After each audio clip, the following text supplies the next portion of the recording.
Sheldon Leonard Burchard, born February 22nd, 1907, died January 10, 1997. Sheldon Leonard was an American film and television actor, producer, director, and writer. Sheldon Leonard Burchard was born in Manhattan, New York City. The son of middle-class Jewish parents, Anna Levitt and Frank Burchard, he graduated from Syracuse University in 1929. As an actor, Leonard specialized in playing supporting characters, especially gangsters or heavies. In films such as It's a Wonderful Life, 1946 as bartender Nick, To Have and Have Not, 1944, Guys and Dolls, 1955, and Open Secret, 1948. His trademark was his especially thick New York accent, usually delivered from the side of his mouth. In Decoy, 1946, Leonard uses his heavy persona to create the hard-boiled police detective Joe Portugal. On the radio from 1945 to 1955, Leonard portrayed an eccentric race tout on the Jack Benny program, and later in the TV series of the same name. His role was to salute Benny out of the blue in railroad stations, on street corners, or in department stores. Ask Benny what he was about to do, and then proceed to try to argue him out of his course of action by resorting to inane and irrelevant racing logic. As the tout, he never gave out information on horse racing unless Jack demanded it. One excuse the tout gave was, "Who knows about horses?" Leonard was part of the cast of voice actors on the Damon Runyon theater radio show, 1948-1949. He was part of the ensemble cast of the Martin Lewis radio show. He also appeared frequently on The Adventures of the Saint, often playing gangsters and heavies, but also sometimes in more positive roles.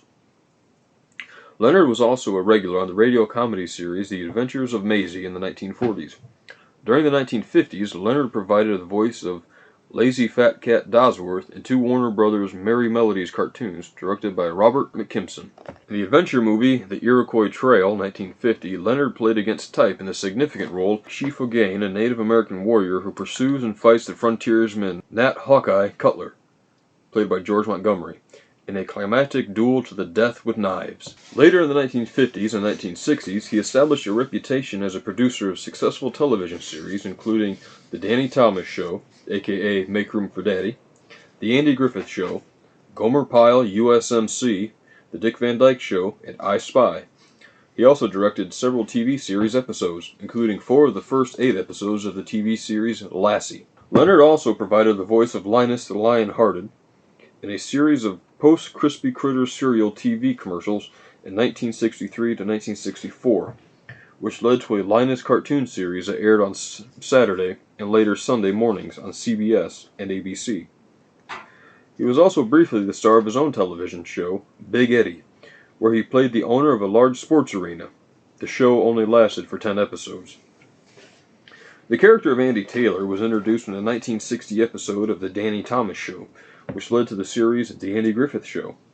Leonard is informally credited with developing the practice of using an episode of a series as a backdoor pilot episode for a new series, in which a guest star is introduced as a new character with the intention of using this character as the basis for a new show.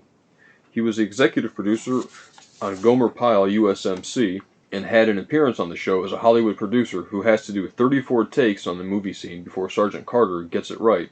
Episode A Star Is Not Born. Leonard also has the distinction, along with the author Mickey Spillane, of being one of the first 2 Miller Lite spokesmen. Using his trademark accent, he told the audience, "I was at first reluctant to try Miller Lite, but then I was persuaded to do so by my friend, Large Louie."